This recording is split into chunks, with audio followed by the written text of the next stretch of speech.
Good morning, millennials. Welcome back to the Morning Toast. Happy Friday. It's Friday. Gonna get down on Friday. Ugh, nothing feels as good as saying that. Oh my God. You just gotta get it out. Wow, what a really long, hard, torturous week, I want to say. And I'm glad to be putting it behind us. It was an okay week for me. It's been a rough one for me physically. I feel like every day of the week I woke up with a new ailment. And today I'm feeling good. And I'm sort of switching up my morning routine to include water. Juliana, wow. I'm drinking a lot of water. By the way, I'm so glad you brought that up because I have really been into, testing out different seltzers and really finding the best. And, excuse me, there's hair in my seltzer. I am now into lemon LaCroix. LaCroix. Not LaCroix. Christian LaCroix. It's however you want to say it, I think. Well, I heard it's made in Wisconsin. And I think how you say it says a lot about you. Yeah. So tread lightly. Yeah, it's made in Wisconsin. It's LaCroix, 1,000%. But I might just be annoying and be LaCroix. And this is very good. I actually, for a while, had a lot of, hesitation about drinking seltzer in a can. But I tried lemon bubbly, and that was excellent. So I'm just on this journey, Very, very nice. Yeah. I'm starting to drink water before my 2 coffees. So, now I'm on the coffee grind, but, I had water as I did my makeup. And, I do feel like it's better for everything about my life to have some water. Seltzer's water, right?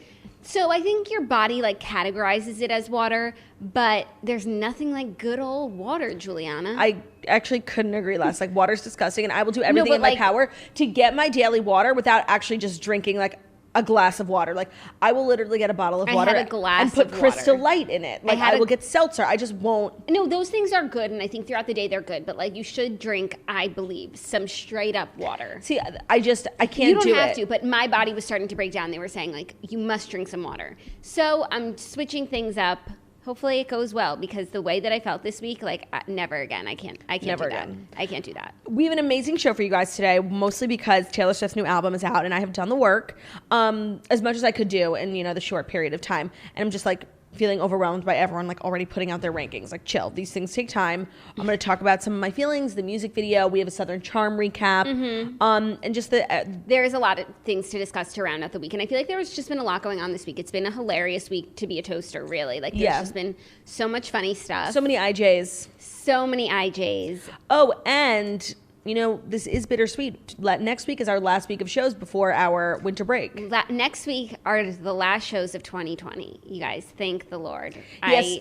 I'm so excited to put this all behind us. But as we leave you, into the new year, I just think it's really important that we all set our expectations. When we wake up on January 1st, things are not going to be better. You know? But I think that everyone is committed that once that calendar year changed, just January, you have your resolutions, you're going to the gym. I think everyone is committed to trying to make things better in the new year. But I just think some of us, the lazier people like me, we're thinking we're going to wake up and concert, there's going to be something every day.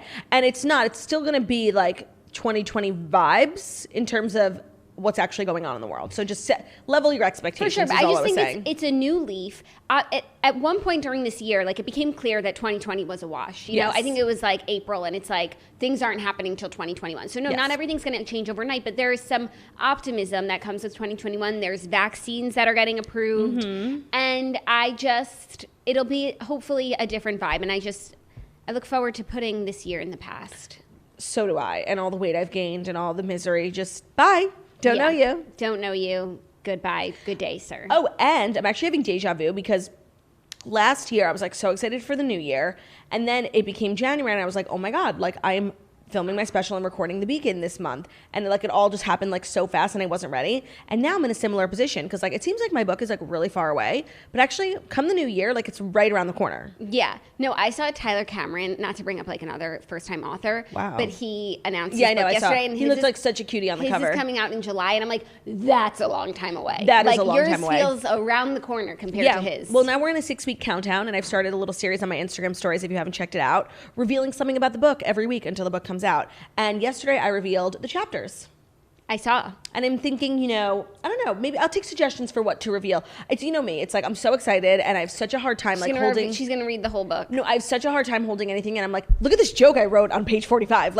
I'm so, what's the word? It's impatient. Yeah, you're just excited. I'm just Excitement excited. excites you. So, like, I have to tread really lightly in my reveals because, like, I might actually give away the whole book. Do you know what some of the other reveals are going to be, or you're figuring out as you go? I'm going to do a dramatic reading of all the blurbs on the back. Okay. I am going to do, like, an excerpt. Like okay, that's what I was going to suggest. but, like, not, like, a crazy one. You know, I'm, like, I want to go to the best page and read the best excerpt. But, no, I'm going to read, like, a little excerpt. Just something telling. Yeah, and then maybe, like, a little Q&A. I don't know, I haven't decided yet, but I think I'm definitely going to do the reveal of the back next week. Okay, that's all well and good. Yeah. Have you? Oh, I guess it shows on Goodreads how many pages it is. That's Oh, yes, but interesting. there's some logistical questions, like how many pages? Is there a photo insert? And, you know, you might have to tune into my Instagram stories to find out. Is there a photo insert? Yes. Am I in any photos? Yes, there's a fabulous photo of us from camp. Young? I would say Like teenage. Camp Toast or Camp No, Camp? no, camp. Like Okay, camp cool, years, fat cool, camp. Because cool. there's a lot in the book about fat camp. You can learn all more about it in my book at girlwithnojob.com/book. If you're in the US or Canada, all the links are there. And if you're in another country, I would just suggest using your Amazon and searching Girl with No Job book. But that's as much as I can help you. I don't think we have like a ton of international. I don't know. We're so global. Like, it's crazy. No, I mean, we're in Canada. Like, we're global as Actually, fuck. when we got those Spotify insights for Yes. they give you, like, for podcasters, they give you the back end of, like, growth and information. And, okay, we grew a lot in the United Kingdom this year, I just want to say. So to our British toasters, good day, sir. Is Ireland in the United Kingdom? It's part of the kingdom. Yeah, it's part of the kingdom vibes. Yes, it's part of the kingdom. This But you know is what? our kingdom. It is very confusing. Okay, thank you. Like, Wales is part of the United Kingdom. Yes. And Wales just gives me Irish vibes. Yes. Yeah. Yeah, I don't know. Yeah, no. Okay. Or Scotland? Scotland. Because the Queen is always staying in Scotland. Yeah. Scotland is And their police force is Scotland Yards. England, Scotland, Wales, and Northern Ireland. Northern Ireland are all part of the United Kingdom. Yes. Is what you could see how that would be confusing for us. Yeah, but I guess like in order to be the United Kingdom, it has to be a united Of kingdoms, but they're saying Southern Ireland isn't. Oh, how fascinating! Or Eastern. You know, I've got to get to Ireland. You know, I was supposed to go to Ireland this I year. would love to see the Northern Lights. That's not Ireland. I was supposed to. It's Greenland. It's in one of the Linds. Finland. No, it's Reykjavik, Iceland. Lind. It's in Iceland. It's in the Lind. But yes, I was supposed to go to Scotland this year for a wedding, I and just want to say Ireland and Iceland are one letter off. Just one letter. yes, but pronunciation-wise, like they couldn't be more different. I'm visualizing them. That's So, how I got confused. I've been trying to tell you for like an hour that I was supposed to go to Ireland this year to go to a wedding, but alas, I was That's not. so funny. I once got an email to go on like an influencer trip to Reykjavik, I think. Shut up. And it was like so like it wasn't. I don't think it was like a legitimate influencing trip. But I was tempted because I was like, Yeah. I really actually want to go there. The thing is, though, that like, and TBG taught me this because he's seen the Northern Lights, you know, like 100 times. You can actually go all the way to the journey, and the Northern Lights like knock them out. So imagine if you went on that like treacherous trip with like a bunch of influencers, and the lights like didn't even show up that night. Yeah. And I did hear that like certain nights in Alaska you can see the Northern Lights. So like, I think I would try that first. Just Reykjavik sounds so far. Yeah, we'll try Alaska first. And I feel like Alaska is good vibes. For sure. I've seen the proposal. It looks amazing. Yes, I have not seen that. The movie. with Ryan Reynolds and Sandra Bullock, you're missing out. No, I was in the movie theater. I just like don't remember, like nothing from the movie theater like went into my brain. Stuck with you, Betty White. No, like I know they danced around the fire. Like I know the basics, but I've seen the movie and I could not tell you one thing that it's about. Okay, well, it takes place in Alaska. Quite beautiful. I think that's like the only popular movie that's ever taken place in Alaska. What about Looking for Alaska? It's Isn't that a TV show? Yeah. And I don't think it takes, her name is Alaska. Yeah. Yeah. So. Okay. Semantics. So I feel like we've, circled the drain. I just want to talk about Evermore. Oh, fine. Evermore. Fine. We'll be talking about Evermore forevermore. Forevermore. But without further ado, and before we talk about Evermore forevermore, here are the fast 5 stories that you need to know before you wake up and take a bite out of your morning toast.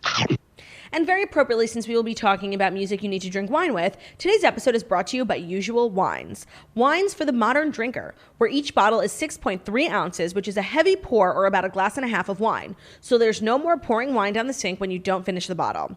Because of the single serve format and the bottle design, Usual Wines are always fresh, so you'll have no more flat bubbly or stale rosé. The wines are low carb and have 0 grams of sugar.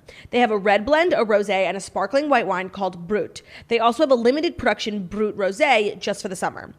Usual Wines are made from world-class American viticultural areas in California like Napa, Sonoma, Santa Barbara. So places the Kardashians go are where the Usual Wines are made, and that's pretty much like all you need to know about their quality. Like they're A+. So the concept of just having wine glasses, bottles of wine that are 6.3 ounces is so smart, because sometimes I just feel like it's so wasteful to open a bottle of wine if you're by yourself and like you're not going to drink the whole thing. And so now's a great time to try Usual Wines, because they have a special holiday product called the Usual Reserve. It's ultra premium limited edition Mount Vidier Cabernet Sauvignon. Usual Reserve is their most special wine yet, just in time for the holidays. Hailing from one of the most celebrated plots of land in all of Napa, this Cabernet Sauvignon is concentrated and rich with just enough grip. Gift it to someone special or keep it all to yourself this holiday season. Go check out the website at usualwines.com and use our discount code TOAST for $8 off your first order and try your first glass on us. The website is www.usualwines.com. Our discount code is TOAST for $8 off your first order to try your first glass on us. Love it. Okay, first story, Evermore is here. Taylor Swift's 9th studio album dropped last night, along with her single and the accompanying music video for Willow.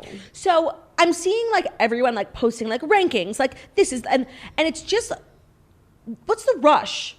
These are true like works of art. They need to be unpacked. And you know, it's like, I have this thing, I don't know if it's anyone else, like when I hear a brand new song for the first time, it literally goes in my brain like in one ear out the other. Like gibberish. Like I'm like, is this even English? Like it doesn't register. So I need time with it, and I'm not gonna like, people are just so hasty. But of course there are songs that automatically stand out. And if anyone cares, here are mine. Long story short, has a nice beat. Next up, I think might be my favorite, is Ivy, because the chorus has a choir. And it's like, when you have a choir, you're automatically just better than everyone else. No Body, No Crime. So that is the Haim. I know what it is. I listened to the album. Oh, okay. I was just in the middle of Evermore when I had to turn it off to leave. But the Haim one like was good because I was liking the folksy beat, but like to me it was just a ripoff of All His Money Could Never Save Jenny from The Devil Living in His Eye. It was the same song as that Carrie Underwood No Body, song. No Crime is so good, and I can't believe that it's a Haim collab, but it was made better by the fact that I didn't even hear Haim on it like for 1 second. They don't actually have their own part. I heard them in the beginning. I think they're like harmonizers. Yeah, or something. Like they're not. It's not like Bon Iver, like he gets his own verse and bridge. Like they're just really like background singers. And I loved the song. It gives me Before He Cheats vibes. It gives me Martha Divine vibes. Like, I'm going to kill my daddy's lover. Like that whole vibe. And I loved it. I think that it's a very, it's country, obviously. It's like the songwriting element, but it gives me more like, I don't know what the right genre word I'm looking for is, but it's like, maybe it's like 70s country. It's not like pop country. I just loved it. And there's a harmonica in it. And whenever Taylor puts a harmonica in a song, like it's automatically fabulous, a la Betty. So I like that one a lot. It's church bells. It is, it's Jenny. It's the story definitely of Jenny. harking back to her. Well, it's not the story of Jenny. It's the story of... No, this song, you're not hearing what I'm saying. No, I know what you're saying. You're trying to say Taylor Swift copied, and I'm just saying she didn't. But it's not a like it doesn't necessarily mean copy. People are inspired, just like she said how she was inspired by literally All-American Girl when she was like talking about how she likes in country music. Yeah, did she name All-American Girl? No, but she's like that's the song. So I appreciate when people like take inspiration from other things, but it just reminded me too much of Jenny. Okay. And then the final one that I really liked was Willow, which was I believe the lead single, the one she released a music video for, and I really liked the music video. It definitely gave me Volturi Twilight vibes, and I liked, all the metaphors, that one single thread of gold tied me to you, and she's following the single thread of gold the entire time.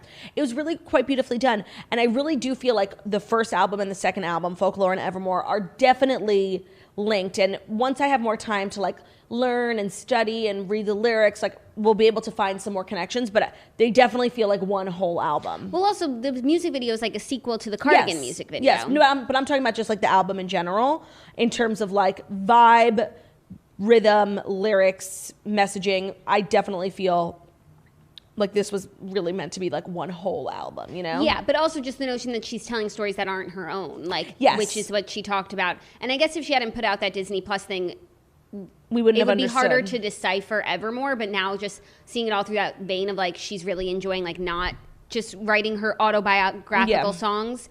So I think it's pretty cool. And I think that's why she named the original album Folklore, because that's just like passing down stories, not necessarily your own. Yeah. And so there's a song on on Evermore. I can never remember the name of the album, Evermore, about her grandma, which is really, really sweet. And we learned from the Disney Plus special that there was a song about her grandfather on the previous album. So it's just really, it's spectacularly done. I haven't listened yet. Those are some of my, standouts, but it's important to keep in mind when I first listened to Folklore, I think I skipped Peace. I was like, I don't get this song. These are pieces of art. They require time. Don't rush to get your Instagram story, screenshot of your notes, ranking up. Sounds like you're talking to the snitch. No. Oh. Well, you really want to know who I'm talking about? Yeah. So I follow, this is no shade at all, but I just couldn't believe how fast he got it up. I follow Feidelberg from Barstool. He's the biggest Taylor Swift fan, and he does such funny content. And this morning I woke up and he had a screenshot of his notes giving a score. I'm like, Feidelberg, how? And he gave No Body, No Crime a B-. Are you serious? So he obviously just hasn't listened to it enough. The only way you could have your ranking out is if you haven't slept since the album came out and you've just been listening to it on repeat since then. I guess, but even then, you have to sit with them. You have to listen to it on a train, in your home. You have to experience it outside, inside. I think rankings that come out literally less than 24 hours is insane. I think everyone gets at least a week. Yeah. Also, you have to realize which songs get stuck in your head and you're humming to yourself, and then they just become a part of your daily life. You need time. Yes. So Curious time. Oh, I like what you did there. I just want to stress enough. There was absolutely no shade. Big Feidelberg girl over here. I just couldn't believe you when were feeling overwhelmed. I feel like you're just feeling overwhelmed.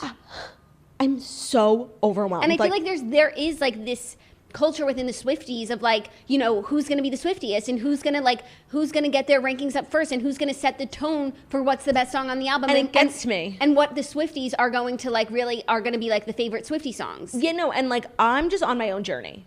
Right. And no shade to anyone. Everyone, do what you feel is right. You can't be comparing yourself to other people. I know. I'm just overwhelmed. I understand. But it's such a good album. Really, thank you, Taylor, for giving us this experience. We're so, I could have been born, anytime. But I was born in the same lifetime as Taylor Swift. And I just think, there's a reason. I do. Great. That's beautiful. Thanks. Okay, are you ready for our next story? We actually have some great stories today, and this is just a beautiful story, a beautiful love story unfolding before our eyes. Morgan Stewart Sport. Morgan Stewart Sport is but married. It sounds like she's a hyphenated name. Morgan Stewart Sport. Yes, Morgan Stewart Sport McGraw has married Jordan McGraw at home. She posted a photo of their ceremony against a Jeff Leatham designed flower wall. She said, "I do" to Jordan in a white Chanel gown. Sickening. Whilst pregnant. I was in a car or something when I got this information, and the first thought that popped into my head is damn, I've done nothing with my year. Gained weight, been an animal, found myself in some trouble, and Morgan Stewart's just over here doing the most, making a life for herself, and yes. I'm so happy for her. She's building a life for herself this year. Yeah, and it's I kind of love this trend of small weddings, and even though it looked so sickening. I'm sure the budget was outrageous because they had this little dinner with the family afterwards, and that flower wall by Jeff Leatham couldn't have cost less than $20,000. But I don't know, I kind of love this trend of understated, simple, all about the love weddings. Yeah, no, so do I. It's for other people. For me, I liked my big wedding. No, but it's everyone is choosing love over all the glitz and the glam, and I think it's a really nice trend. I agree, and especially, and I feel before Corona, we were all so caught up, so fast, material items, yada, yada, yada, and now it's we're just back to the simple things and the things that matter, and we'll get into it, but that's how I really felt about Austin and Madison, Madison learning over, quarantine, this is fun, but this is not what I need for my long-term life, Yeah. And it's we're all just learning these lessons about what's important, and I just love this. I absolutely love this. I really didn't expect this. I hadn't really thought about it, but I didn't expect it. And so some unexpected love unfolding before our eyes. We absolutely love to see it. Jordan McGraw is so lucky. He gets to hang out with Morgan Stewart and just live with her. And listen to her opinions and laugh and be entertained. And that's how our husbands must feel about us. Yeah, for sure. Definitely. I was, our husbands were hanging out, and I actually overheard your husband say that to my husband, and my husband was like, "You're so right." It's such a gift to live with Jackie. Not only is she so hilarious, and opinionated and smart and outspoken, but she also gives amazing advice. It's true. Yeah, he did say that, and then to which Ben responded, "Yeah, no, I feel the exact same way. Living with Claudia is the best because, like, one, she makes such a nice home, and she like thinks of all the things that I would never think of, like rebuying paper towels, and I just come home every day without blinking, like I live in a nice place with nice things and nice furniture in a well-maintained home, and I really appreciate that. On top of her being the coolest, funniest, most amazing, smart, genius girl I've ever met, and I didn't want him to know that I overheard, but I did. And Zach's phone, he was accidentally FaceTiming me, and I heard Ben say, and to live with such a comedian, it's like, I'm always laughing. And that's so funny because to which Zach responded, no, I know exactly what you mean. Like, Jackie maybe doesn't get as much credit for Claudia because Claudia's so annoying, but Jackie's like so funny. And Ben was like, no, I totally agree. Like, we're so lucky. That's just how I heard the conversation end. I might have misheard. Don't quote me on. And then they were also just saying like, and how fortunate are Bruno and Theo to have moms like Claudia and Jackie. And yes. That was really nice. And then that prompted Ben to say, and it's like when Claudia wanted to get a dog, like I didn't even want to get a dog. Your husband? Yeah. Yeah. And Claudia like forced me to get this dog, and like now I pretend like it was all my idea, and like Theo likes me better when I know like for sure like Theo definitely likes Claudia better, as she should, because if I was Theo, I would like Claudia better because she's a genius and she's beautiful and stunning and smart. And to which Zach said, ditto. Yeah, but don't quote me. I'm just paraphrasing. Yeah. So anyways, we can understand how Jordan McGraw might be feeling right now. No, but he's just the luckiest man in the world. That literally like spiraled off so hard. But what I meant to say is like, I just feel like Morgan Stewart's like so interesting. And I feel like she doesn't open up to a lot of people. Do you know what I mean? So to be her most trusted confidant. Yeah, to be like the guy she opens up to and then also like get to father a child with her. Like some people are just born lucky. Truly. Oh my God. I'm really happy for her. And she looked really pretty. Like, she's just so elegant. So elegant. And I also feel like we all saw her first wedding. That was like, the wedding, and it was televised. Big. And it couldn't have been bigger or more beautiful. And she had all of those things. And it's like, at the end of the day, you realize those things don't matter. Because that does not a happy marriage make. Right. So I just think this is a wonderful display of love. I agree. True love. True love. What's that? Hold on. I don't know, but it's like a song. It's like You're a true friend. It's giving me that vibes that true love. I don't even know what song I was singing. Maybe it's an original. It's a jumping off point. It is. Okay, you guys. Do you know what I'm singing? It's a David Archuleta and Hannah Montana song, right? True. I don't think that's the song. What's the remember when David Archuleta did a cameo on? It wasn't that good. It's funny how the word cameo has like changed so much over time. Yeah. Because if I said David Archuleta did a cameo, you would think he sent a video to your friend for her birthday.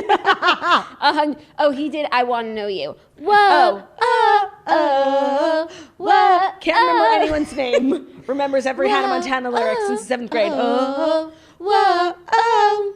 When I saw you over there, I didn't mean to stare, but my mind was everywhere. I want to know you. I can guess that you're the kind to say what's on your mind, and listen when I have something to show you.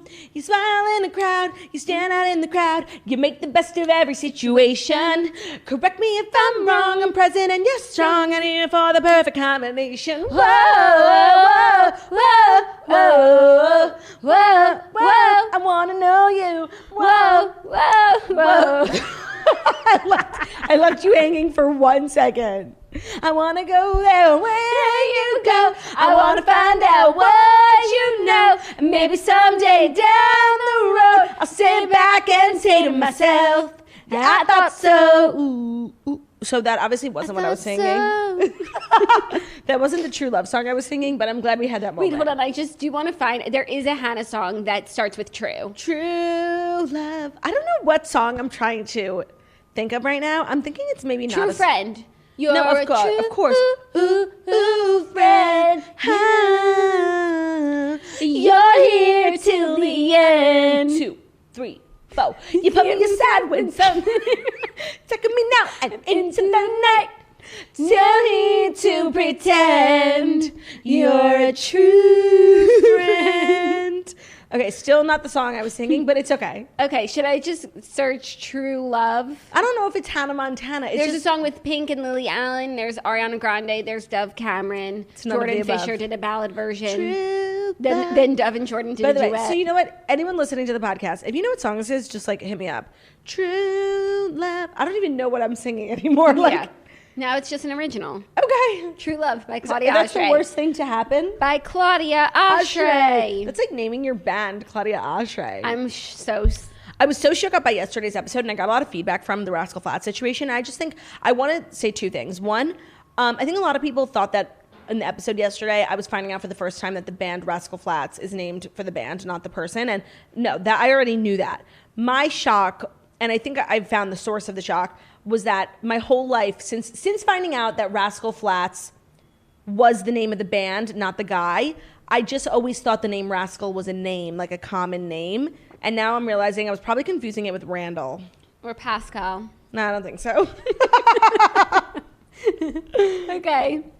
Are you ready for our next story? It's some really interesting, amazing content news. The Kardashians will be going to Hulu in 2021. Okay, this is weird. Like, first of all, we totally predicted that they were going to a streaming service. I just didn't think it was going to be Hulu. Yeah, I think because Hulu's like, no offense, kind of losery. I could not agree more. It was until the Kardashians. And by the way, by the time they have the Kardashians on, they need to figure out their playback situation and not leaving you hanging in the middle of an episode. Yes, ma'am. Get your user navigability up. I think that due to the current state of loseriness of Hulu, they had the most to gain from getting the Kardashians, and so they ponied up to the bar. Yeah, no, also, this is any streaming service would be lucky to have the Kardashians. It was a money thing. Whoever gave them the most money is where they were going, and Hulu obviously gave them the most money. Yeah, and Hulu is a part of Disney, so they had ABC. The money to spend, and this was announced during Disney's Investor Day on Thursday. No, I mean, it's great for us. We're getting more Kardashian content. Unfortunately, I will have to spend more time on Hulu in the future, which is just upsetting because as we talk about all the time here, it's just not. And you watch on Apple TV? Yeah. Yeah, me too. It's just, I don't know what it's like on other, like, Google Chrome or Roku, but it is just not a user-friendly experience, like, by any means. Yeah. And I want to explain the issue that I'm having in case anyone works for Hulu Tech. So I'll be watching a show, The Bold Type, and I'm on episode 5, and I leave, get a snack, whatever. My Hulu exits out, fine, because I took a long time, maybe it was a meal, and I come back and I'm like, resume watching, and I'm on episode 4 at the beginning. Yeah, I'm not where I was. Yeah, they don't have a good memory. I agree. There's just something off about, like, if you should be able to, like, pause your TV temporarily on Hulu without having to, like, literally take 10 minutes to get back to where you are. And more often than not, it's just so all over the place for me on Hulu. So they're going to need to figure that out, like, ASAP. Mm-hmm. But really happy the Kardashians' legacy will live on in TV now in the streaming wars. And the streaming wars just got even more interesting. I mean, every week it's another thing, you know. Competition benefits the consumer, and here we are just consuming it all. And it honestly, I was saying before, like, I could have been born in any time, and I'm so glad to be alive in the same time as Taylor Swift and the streaming wars, like, and the Kardashians. Yeah. Yes, and the streaming wars. I would love to know what the paycheck was, but that information was not disclosed, but maybe it will be one day. I mean, we can guess. If you think about it, like, what's their value? Streaming services they overpay. Mm-hmm. So, like, Adam Sandler got $300 million to do, like 6 movies for Netflix. Ryan Murphy and, like, his whole crew, they got also, like, $300 million to do a bunch of TV shows. So I think the Kardashians are worth at least that. Yeah, I agree. I wonder how many seasons they're going to plan to do. I'm just so excited. And of what? Like, are they all getting their own show? No, I feel like it's just going to be keeping up under a different name, unless they own the name, which they probably don't. And they're going to keep doing what they're doing. Maybe there'll be changes. Like, first of all, I think maybe they'll have, like, bigger budgets. Yeah. And maybe there'll be no commercials. Like, maybe the format might be different. Yeah. So I think I wonder what it'll be titled. It's definitely not going to be able to be keeping up. It might just be the Kardashians, because that's what people call it anyway. Oh, that's true. Also, now this leaves a lot up in the air as it pertains to E, because for like the last 5 years, E has just been like a network that can't get it right in terms of programming, but they always had Kardashians on, and that was always the backbone. Even the Kardashian spinoffs, like, that always made E like a respectable network. But now there no more Lady Gang, no more Busy Phillips, like, no more Kardashians. It's so nice of you to include Busy Phillips in there. I wasn't including in. That wasn't a list of like good ones. I was just saying like programming that's been let go recently. Yeah. But Lady Gang was excellent. They should have kept Lady Gang. Yeah, so busy. Now the Bradshaw Bunch, I'm sure that'll get canceled any minute now. So now it's like the WWE channel. Yeah. Because it's like all the different spin-offs of Total Divas. Yeah. And then like Daily Pop and Nightly Pop. Yeah, and by the way, Daily Pop is the crown jewel of, and Nightly Pop, they're the crown jewels of A. Like, but now without the Kardashians, like, they really are going to need to step it up. Mm-hmm. Some more family reality shows. And like, they're just trying such weird things, like this Kevin Hart's Celebrity Game Night. What is that? I don't know. I haven't tuned in. It's like a Zoom TV show. Have you watched the Bradshaw Bunch? No, but I actually feel like I would like it. I feel like it's probably good. Oh, also, I don't know if it's a story, but you see Ellen has corona. I saw, and it's not a story. Yeah, she's just not having a good year. I mean, nobody is, but Ellen specifically. But at least she's having a bad year, like, from her mansion. Totally. In more streaming wars news, because Disney was just, like, dropping so many left and right announcements yesterday, Amy Adams is set to star in an Enchanted sequel called Disenchanted for Disney+. Cute. I mean, that movie that's now on Disney Plus with her and Jillian Bell, what's it called? It's not her, it's Isla Fisher, and it's called Godmother, but it is so similar, and that is just what I was going to say. But it's similar, just like No Body, No Crime and Church Bells. Like, they're similar. Inspired. And I like them both. And they're inspired. Like, it's inspired. But yes, because Isla Fisher and Amy Adams look so similar. And now Isla Fisher's in a role that's, like, so enchanted. I just assumed it was Amy Adams. Yeah. No, it's literally, that movie is Enchanted 2020 version. And I guess we're getting Disenchanted next year, which I'm excited about. That movie, Enchanted, was so fucking good. I hope James Marsden is still in it. It was such a great concept. And the music, like, slapped. I just have to say, if there's a recipe for like a decent movie, you know, there's budget, whatever, all these little recipes. As long as you have a pinch of James Marsden, your movie's a hit. 100%. He made that Hairspray reboot, or not reboot. Oh, he left it all at the Courtney Collins show. Courtney left it all on the dance floor, and it's inspiring as, you know, a thespian myself.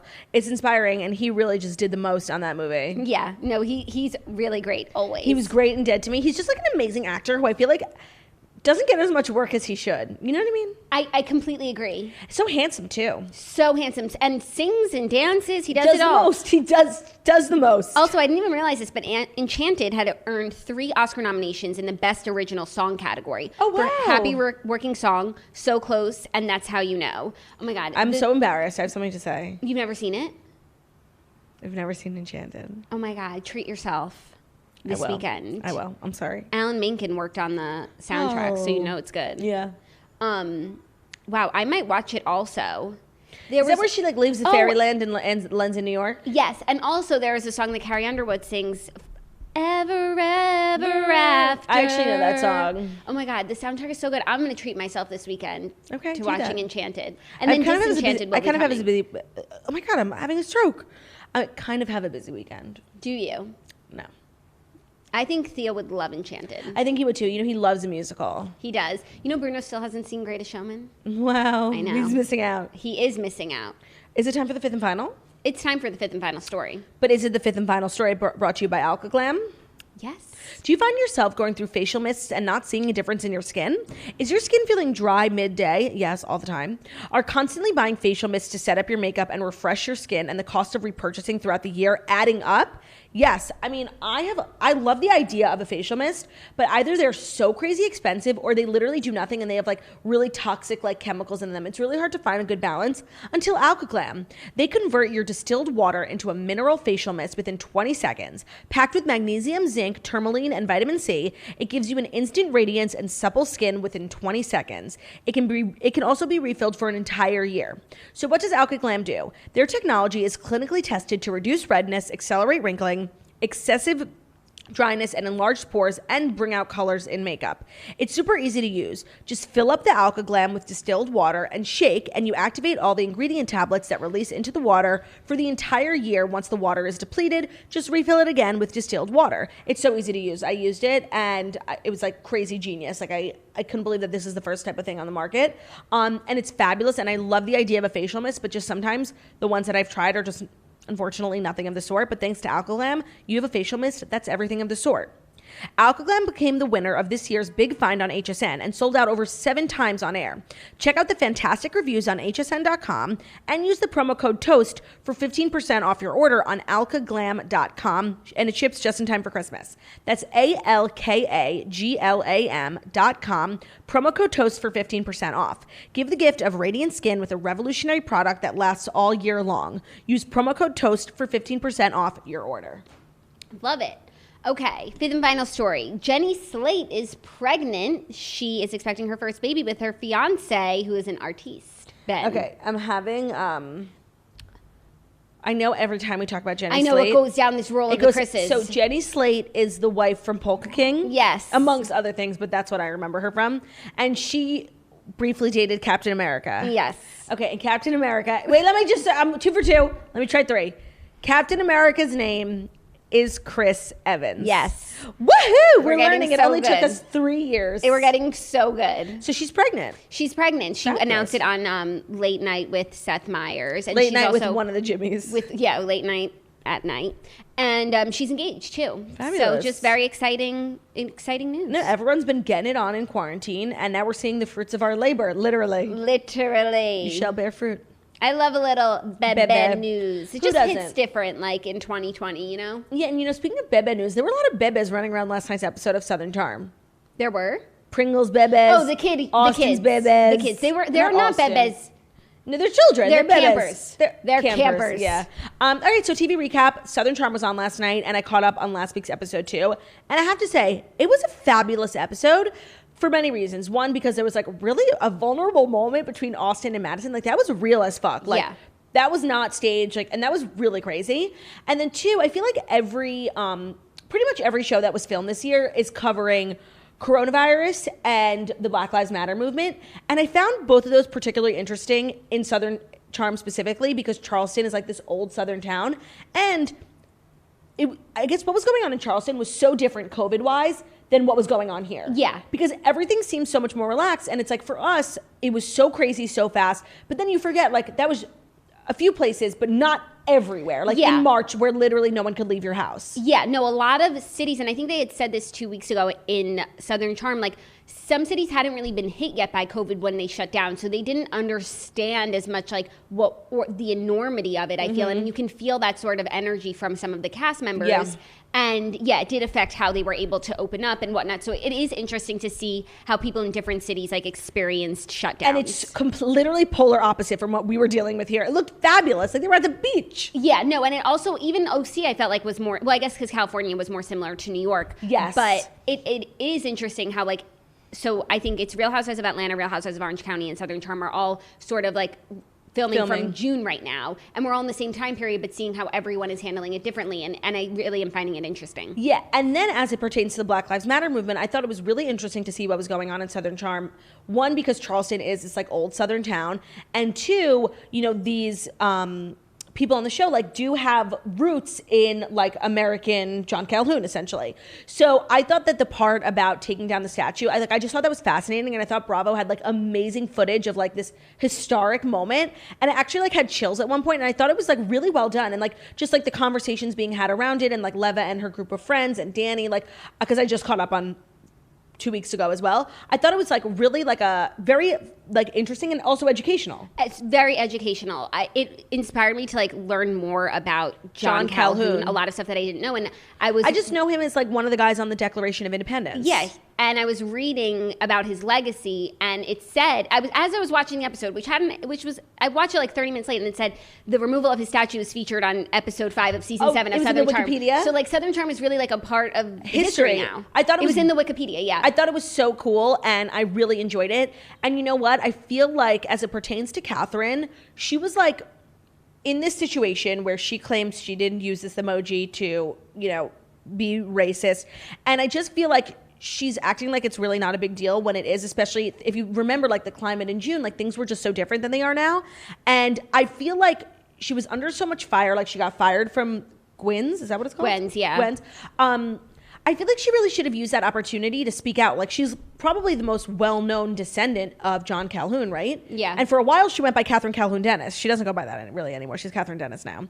So I feel like could have been like a really cool opportunity for her to like speak out about it, because her voice carries weight in Charleston, especially as it pertains to John Calhoun. But she's just like messy. Like, I don't know what's going on with her. No, I don't know what's going on with her. And then like the whole thing about how this has like become a fight between her and Danny, I wasn't totally understanding. Me neither, because she had that FaceTime with Leva, and I thought Leva I'm sure Leva did not want to speak to her like after all this drama, but I thought Leva was like really mature with her and like very straightforward and like not confrontational, but just direct. But then Leva like went into that directness about Danny, and it's like, why are we equating like the Danny situation with the emoji situation? Like, we're acting like they're one thing and they're not. Right. And Danny's mad. By the way, Danny has ground to stand on. Like, Catherine is honestly not a good friend. And Danny is not only a good friend, but she's like above and beyond for years. Like, when they were going back to all those clips, and so Danny is 100% validated in feeling like you're going through something and like you're not even going to reach out to me, and like I reached out to you. Like, I totally get it. But I just feel like they're acting like these two things are like they're equal reasons as to why we're mad at Catherine, when it's like, no, one is up here and like one's down here. Yes. You know? Yes, I agree. But I did understand what Leva was saying. It's like, you can't control what other people think about you, people that you don't know. But like, what you can work on is like the people who know you and love you, and who you're you not respect. even like tending to those relationships. So I understood like where she was coming from, but like the transition. Yeah. But I agree with you that it didn't feel like these two things are equal as to why everyone is like upset with Catherine. Even Shep too was like being like making it about Danny, when it's like, this isn't about Danny. It's almost like some people are like trying to skirt around the conversation around Catherine and like what she meant by that emoji, you know? Also, I read a tweet last night that I thought was like a fabulous idea, because honestly, like, so many people are spending time at their homes, and Leva's house is literally nicer than everyone else's house combined. Like, she's so successful. We need a Vanderpump Rules at Republic. Like, isn't that a good idea? Yes, that's an amazing idea. Amazing idea. I can't take credit for it. Like, I saw someone tweet it, because I love to read tweets about like the Bravo shows, because I never know like if I'm feeling like alone, or like if how I'm feeling is unique, you know? Yes. So that was just a great idea I wanted to put out there, because Leva's house is so nice. Like, they're obviously very successful. Yeah. So yeah, actually, I thought it was a really great, like, very well-rounded. Oh, but then I even liked how they were filming like through the windows. Like, everyone had their headphones in, but everyone's wearing mics, so the audio's good. Everyone's on the phone, and we can see two people. It's almost like they're having a conversation. I preferred that to the Zoom stuff. No, by the way, and the Zoom stuff was very high quality compared to what we just watched on OC. It was literally like Android versus iPhone 12. Right, but it really shows like the different production companies and their creativity and their ability around COVID filming. 100%. I just want to give a shout out to Craig, because I thought he did such a good job on HSN. He was so cute, and I just, once again, like, my disdain for Patricia knows no bounds. Like, she was being so fucking rude and condescending about, like, for Craig, this is a major accomplishment. For anyone, this is a major accomplishment. And like, she was just like comparing it to her, like, get out of here. Who even knew you had a line of plates? No, and like chinchilla shawls. But she was on Watch What Happens Live afterwards, and she did kind of backtrack on it, being like, oh, I have his pillows in my garden. Like, I don't ride for Patricia, like, at all. Conceptually, I think having, you know, this woman on the show just literally makes no sense. And she's always stirring the pot on, like, the wrong side. Yeah, I really feel like so much of what Southern Charm was for so many years was just, like, the men, like, this boys club, and they were just, like, so unfair to the women. And I feel like Patricia has like allowed so many of those guys to get away with that behavior. You know? Yeah. So the other part of the episode that I thought was really interesting was this love triangle between Pringle, Austin, and Madison. And for so long, like, I really rode for Austin and Madison. Like, I believed in their love. But quarantine, it really does change people. And like, you put everything in perspective, and it's like Madison spent quarantine like spending quality time with her kid, like homeschooling him, like trying to, you know, keep her business afloat. Whereas like Austin's running around town getting drunk, which, you know what? I'm not judging, like, do you, but it's like, these two people are not meant to be in a relationship. Like, they're just really not on the same wavelength. Yeah. And it's sad, because I was a stan. But now that John Pringle's in the picture, I'm just like, I'm ready to let Austin go. And it's like, it really feels like Madison and Austin like love each other. Like I'm sure when they're together having dinner, like they're having the best time. You know, they enjoy each other's personalities and company. But it is a bummer that their lifestyles are just not compatible. Yeah, and I feel like they've tried to ignore that for 2 years, and now in COVID, it's not ignorable. Yeah.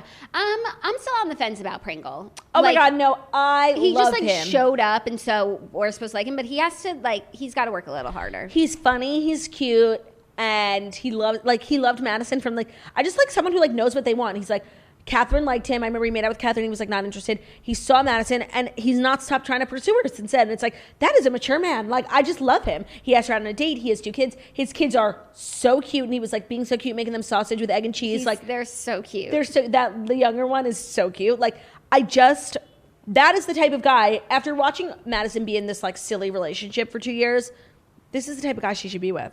Yeah. I'm just not getting the vibe that she likes him, at all. I know. But I do like the idea, then Hunter could join their bunk, and they could just be It would be a merging of the bunks. The cutest campers. It'd be so stinking cute. So stinking cute. So I'm actually really enjoying Southern Charm.